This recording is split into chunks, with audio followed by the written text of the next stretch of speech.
So one thing that, Philip, you'd mentioned almost like right at the beginning of our conversation was kind of his legitimacy of teaching and his lineage, I guess. I think the easiest explanation of where Yogi Bhajan's Kundalini Yoga comes from is it comes from exactly where Yogi Bhajan said it did early on in his arrival into the United States.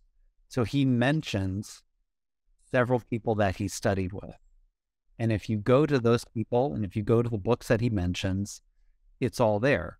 He's just pulling bits and pieces from these various people, all of whom he names explicitly in early 3HO periodicals. He takes physical practices from Swami Dhirendra Brahmachari, from another Hindu yoga teacher, Swami Devmurti. He is taking some exercises from the books of Swami Shivananda. He is open about the time that he spent with Baba Virsa Singh at Gobind Sadhan outside of Delhi. So he is taking from these various places and he is putting it all together, and he then makes claims about the yoga he teaches that are just not verifiable. He says that it's ancient, it used to be secret, no one taught it openly, all of these things that would close off any kind of inquiry or any kind of actual lineage. And I think you made a great point, which is the Sikh tradition it's happening in the full light of history. There is a ridiculous amount of art, documentation, artifacts, oral history, written history. We know in incredible detail what is happening with the lives of the 10 Sikh gurus. We know what poets Guru Gobind Singh was paying at his court. We know when Guru Hargobind is asking specific disciples of his to do this or do that from this village. Some of it still exists today. And the claims that Yogi Bhajan makes, it only works if you have an audience who is detached from that history and doesn't know any better. You know, he makes claims that Guru Nanak Dev Ji, Guru Ram Das Dev Ji, Guru Gobind Singh Dev Ji, that they were all doing yogic practice. Where does that show up in Itihas? You know, if Guru Gobind Singh is doing these yogic kriyas, no one thought to write it down. No one saw it.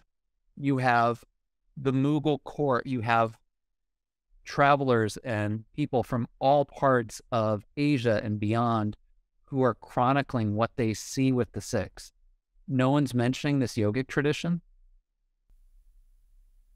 Yeah, no, completely. Well, I mean, the other thing to point out is that how he could get away with it here in the States is that his white followers, their only source of information about Sikhi came from him. So they didn't have I think later some who left maybe did go to learn more about Sikhi and began to understand some of the strange, inconsistencies, things that were incongruous. But in general, their main source of Sikhi was him. And, what in our Boz article, one of his early disciples said, he was like the Pope. If that's what he said, that's the way we took it.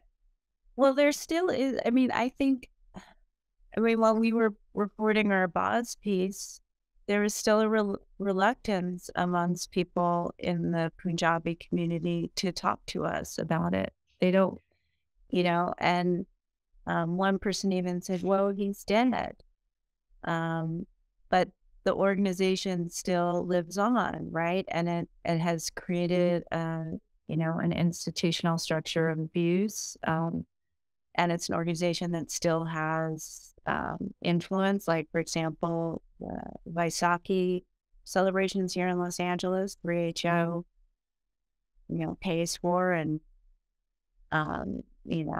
it's a big deal. That's just one small example. So yeah, and also you know, in India, that for a long time he had some influential supporters. His So portrait is still hanging in the Central Sikh Museum in Amritsar. Which is insane. And especially, yeah, it's just insane on any level. Well, no matter how you look at it, it's insane. And I'm going to keep that bit in the podcast to put myself on record because it's just nuts. Like the levels of the abuse, every facet of it is just. I think what is shocking is the fact that no kind of page has been left. Like everything has almost been thought of in order to ensure kind of this can continue and keep going. But yeah, it's at least I guess well, actually no, it's not a positive that it's now coming out. I think the only positive would have this been nipped in the bud as soon as possible. It's just an absolute travesty that for whatever reasons various community members just didn't say anything for whatever reason. But again, I guess you can't necessarily apportion blame like that. Well, I mean, this is a weird point of comparison, but this happened to me a few days ago.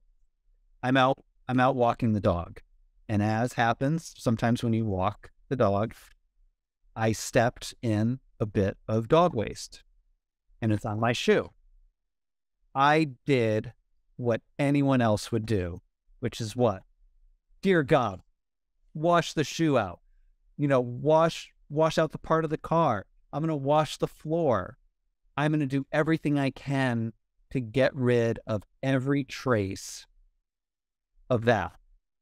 And it's for no bigger reason than it smells bad and it makes me feel a little bit gross.